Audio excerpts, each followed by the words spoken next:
আজ আমি আপনাদের জন্য এমন এক পদ নিয়ে হাজির হয়েছি যা স্বাদে, গন্ধে, বর্ণে একদম অনন্য, ভিন্ন স্বাদে রুই সর্ষে পোস্ত। আজ আমি বানাবো একেবারে পারফেক্ট রান্না করার গোপন রহস্য। তো চলুন দেরি না করে শুরু করা যাক। বাই দ্য ওয়ে, আমি সোনালি, আপনারা দেখছেন ওয়েলকাম ফুডি। খাওয়া দাওয়া হোক মজাদার আর রান্না হোক সহজ। প্রথমেই আমি 2 কেজি মাছ নিয়ে পিস করে নিয়েছি এই রকমভাবে। আপনারা চাইলে আপনাদের পছন্দের ছোট বড় যে কোনো পিস করে নিতে পারেন। এবার মাছের ওপর দিচ্ছি স্বাদমতো লবণ,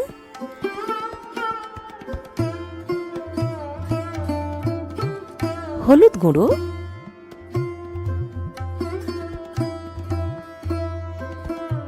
আর 1 চামচ কাশ্মীরি লঙ্কার গুঁড়ো।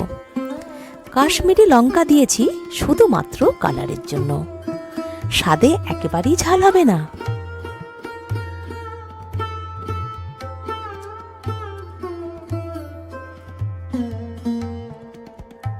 দেখুন মাছের রংটা কি সুন্দর দেখাচ্ছে, তাই না?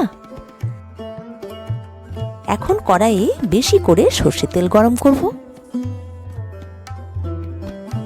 সর্ষের তেলের সাথে একটা ট্রিক আছে, একটু লবণ তেলে আগে দিলে ভাজার সময় তেল ছিটকায় না।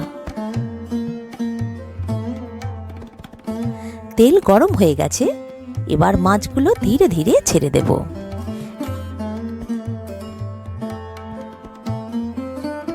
একদিক হয়ে এলে অন্য দিক উল্টে দিয়ে এইভাবে নেড়ে চেড়ে মাছগুলো ভেজে নেব।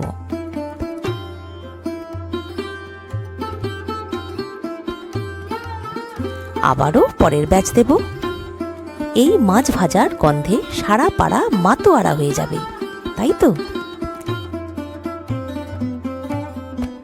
এখন মশলার পালা। ওই তেলেতেই দিচ্ছি 2 শুকনো লঙ্কা আর 1/2 চামচ কালো জিরে। এটা আমাদের গ্রেভিতে দারুণ একটা ফ্লেভার আনবে। সেই টিক টিক আওয়াজ শুনছেন? এটা ইশারা দিচ্ছে আসল মশলার খেলা শুরু হতে চলেছে। এবার কড়াইতে ঢাললাম 8 থেকে 10টা চেরা কাঁচা লঙ্কা,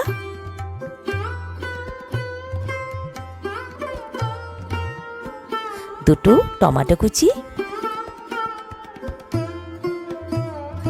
একটা ক্যাপসিকাম কুচি, 1/2 চামচ চিনি।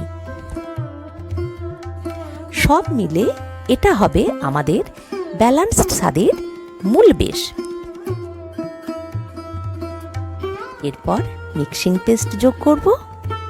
1.5 ইঞ্চি আদা, 6 থেকে 8টা কাঁচা লঙ্কা, 1 চামচ জিরে। এটা আমাদের রান্নায় অতুলনীয় স্বাদ দেবে।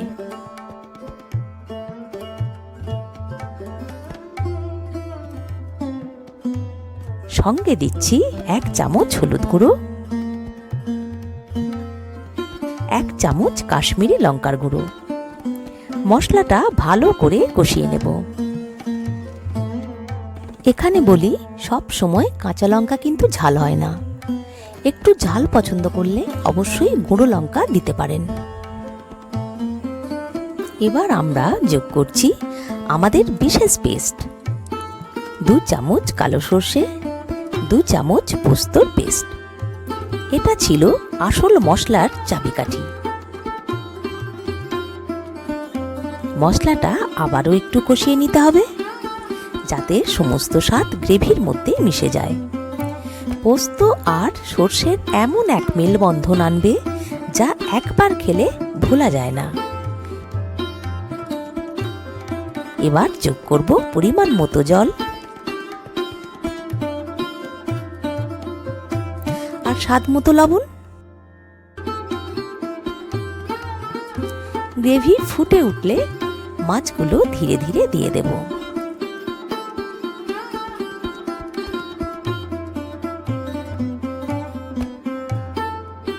এই গ্রেভির ঘনত্ব আর সুগন্ধ আপনাকে একেবারে মুগ্ধ করে তুলবে। সব শেষে গ্রেভিতে 4টে কাঁচা লঙ্কা দিয়ে কড়াইটাকে ঢেকে দিলাম।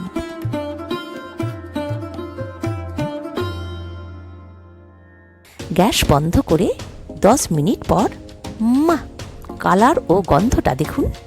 পেঁয়াজ রসুন ছাড়াই এমন স্বাদযুক্ত রুই মাছ এর আগে খেয়েছেন কি? এই দেখুন তৈরি হয়ে গেল আমাদের ভিন্ন স্বাদের রুই সর্ষে পোস্ত। পুরো পথটা একেবারে পেশাদার মানের, তাও ঘরে বসেই। এবার একবার করেই দেখুন। ভিডিওটি যদি ভালো লাগে তাহলে ভিডিওটিতে লাইক, কমেন্ট, শেয়ার করবেন। ওয়েলকাম ফুডি চ্যানেলটিকে সাবস্ক্রাইব করে পাশে থাকা বেল আইকনটি প্রেস করে দেবেন। ধন্যবাদ।